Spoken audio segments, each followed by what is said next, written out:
ते Varinder result x ray का।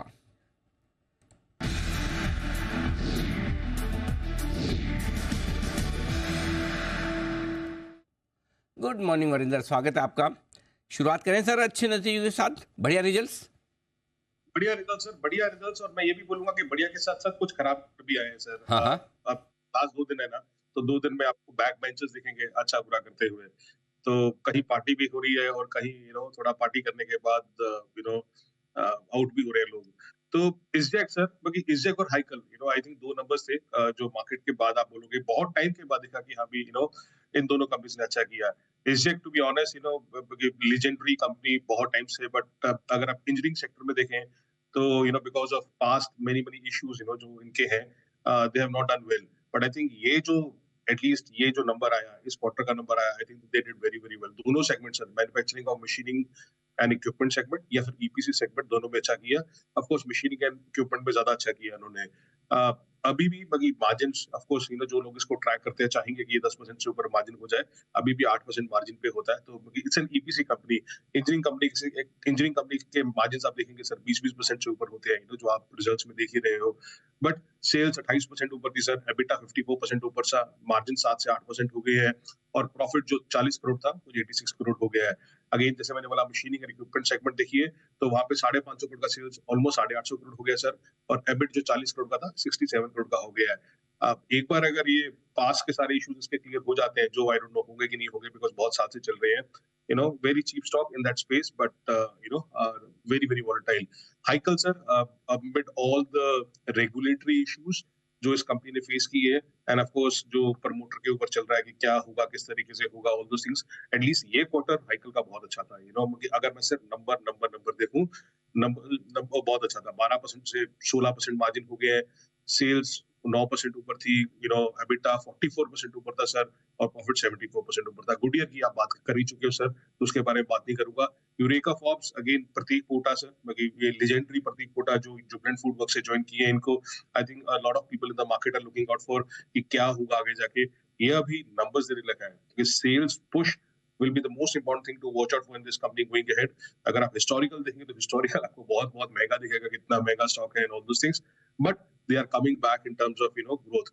Sales 36% ऊपर थी sir, EBITDA almost 1.5 times, margin 10% पे, प्राइस अर्निंग पे बहुत बहुत महंगा स्टॉक है sir. But again as I said, Prateek पोटा है something in his bag, let's see what happens or not. But ये 3 नंबर्स थे जो मुझे अच्छे लगे सर। यूरेका महंगा है, और इस्जेक और हाइकल अच्छे नतीजे और सस्ते स्टॉक है।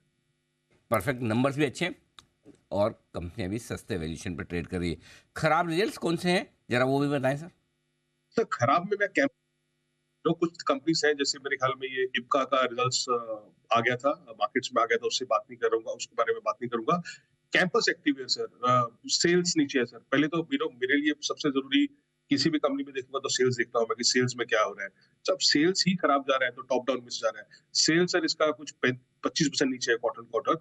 और आई थिंक जो स्ट्रीट ने सोचा था, स्ट्रीट सोच रही थी कि एबिटा इसका जो है वो 100-200 बेसिस पॉइंट नीचे आएगा, but it went down by 600 basis point sir.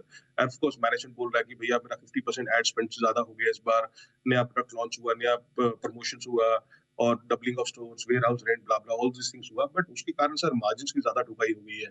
22% के मार्जिन 16% पे रह गए हैं। तो बेकार नंबर थे सर कैंपस के। प्रीवी स्पेशलिटी, मेरे ख्याल में this was the worst ever quarter for the company. अमेजा जो एबिटा मार्जिन कॉन्ट्रैक्शन हुआ सर, 13% का सिर्फ 8% प्रीवी का रह गया। And these are the legendary companies chemical sector में जो आप देख रहे हो। Again these are not, I know कि these are depressed earnings, but still they don't come anywhere near कि हाँ भी यार ये सस्ता स्टॉक हो गया है। बेस्ट एग्रो सर, बाकी अगेन वन स्टॉक जो बहुत लोग प्यार करते हैं बेस्ट एग्रो को, because some of the good smart investors in the market have been buying that company. But inventory ने सर जिस तरीके से रिजल्ट्स को खराब किया है, जो 20% मार्जिन बेस्ट एग्रो करता था वो सिर्फ 2% रह गया है, सिर्फ 2% रह गया। सोचिए, नेट लॉस किया है। इवन स्टॉक क्राफ्ट का नंबर देख रहा था sir, I think the company has reported very bad margins, and even net loss reported by Stock Craft. These are new listings. तो बेस्ट एग्रो हुआ, स्टॉक क्राफ्ट हुआ, आईटीआई आई थिंक आप लोग बता सकते हो सर ज्यादा कि ये 10,000 करोड़ का मार्केट कैप किस तरीके से हो सकता है इस कंपनी का, which I am honestly unable to understand. Numbers देखूं तो सर सेल्स 22%, 32% नीचे है Y and Y. Last quarter भी एबिटा लॉस था, इस क्वार्टर भी एबिटा लॉस किया इस कंपनी ने। सो खराब नंबर्स में है सर, और ऑनेस्टली ज्यादा खराब नंबर्स में अगर खराब है तो ज्यादा ही खराब है 4-5 कंपनीज। ये है आपके लिए खराब रिजल्ट्स भी। आइए इनलाइन नंबर्स, उम्मीद के मुताबिक जो नंबर्स हैं और उनके वैल्यूशंस किस तरह के हैं कंपनियों के, ये भी जरा जान लें, समझ लें। वरिंदर, ये भी बताइए। सर बीसीएल के मार्केट आज में आगे तो ज्यादा बात नहीं करूंगा, but I think importantly the numbers इसके अच्छी आए सर। मार्जिन इस कंपनी के जो 7.5% होते थे 10% मार्जिन हो गए हैं। Q4 में इनका पूरे का पूरा जो खड़गपुर का प्लांट आया नहीं है। Q1 में आप देखेंगे खड़गपुर का 200 केएलपीडी का प्लांट आ जाएगा। Q2 में पूरे का पूरा 500 केएलपीडी एडिशनल आ जाएगा। तो इनलाइन सेट ऑफ नंबर्स आए थे बीसीएल से सर, अगर इनलाइन की बात कर रहे हैं। कि बीसीएल उम्मीद के मुताबिक रहे नतीजे, और अब आज तो है नतीजों का लास्ट दिन, कल भी लेकिन वरिंदर से मुलाकात होगी क्योंकि आज बहुत सारे रिजल्ट आएंगे। वरिंदर, कल तो है ना आप?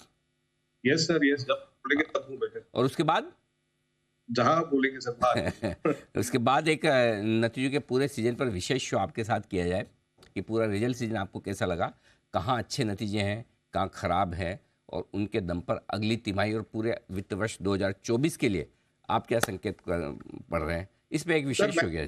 डन।